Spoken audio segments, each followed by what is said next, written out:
কাল রাত্রেবেলা মৌমাছি তাড়ানোর অভিযান হয়েছিল, কিন্তু অবশেষে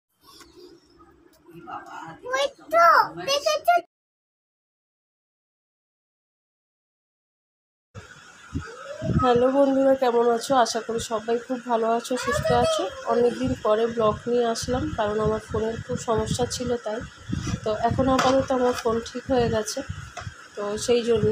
আর প্রথম ব্লগটা দেখো, একটা মৌচাক নিয়ে এসেছি আমি। অনেকদিন পরে ব্লগে আসলাম, তাও আবার এইরকম অবস্থা। তো আমাদের ব্যালকনিতে এরকম একটা মৌমাছি বাসা বেঁধেছে।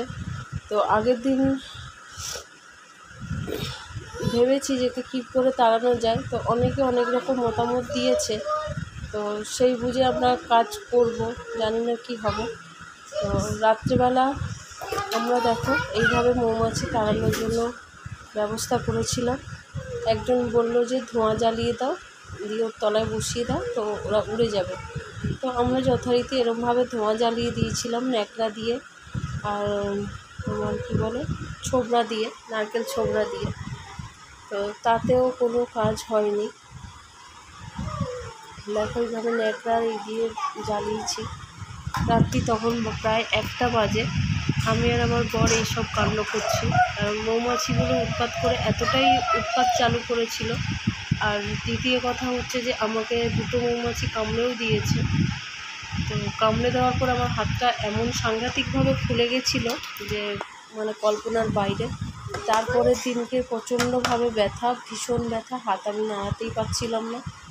তো যথারীতি ওর বাবা একটু অ্যান্টিবায়োটিক এনে দিয়েছিল দোকান থেকে, সেইটা খেয়ে আপাতত ঠিক ছিল। তো ব্যথাটা কমে গেছিলো, কিন্তু ফোলাটা 2-3 দিন ধরেই ছিল। তো বাবা বলছে যে আজকের এর একটা কোনো বিহিত করেই ছাড়বো। তো সেই বিহিত করতে আমরা দুজনে মিলেই লেগে পড়েছি রাত্রি 1টার সময় মৌমাছি তাড়াতে। তো জানি না হবে কি না, তাড়াতে পারবো কি না। তো তার প্রস্তুতি নিয়েছি। দেখো ধোঁয়া জ্বালিয়েছি। তো আগের কাপড়গুলো তো পুড়ে গেছে, বাবা বললো আর কিছুটা ওই ছোবড়া দিয়ে দাও, দেখো মধ্যে হবে। তো আমরা এই ধোঁয়া জ্বালিয়ে ট্রাই করলাম, তাতে কিছু হলো না, গেল না। তারপরে এরকমভাবে একটা লম্বা লাঠির মধ্যে এরকম জ্বালিয়ে রেখে দিয়েছিলাম।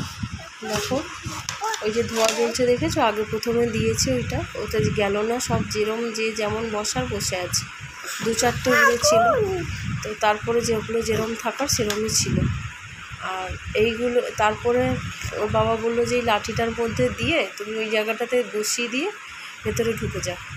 তো আমাকে এগিয়ে দিয়ে ওর বাবা নিচে যাচ্ছে না, ভয়ের চোটে যদি কামড়ে দেয়। কারণ আমার হাতের যে করুণ পরিস্থিতি হয়েছিল সেটা ওর বাবা দেখেছে, তারপর ওরা রিস্ক নিতে যাচ্ছে না।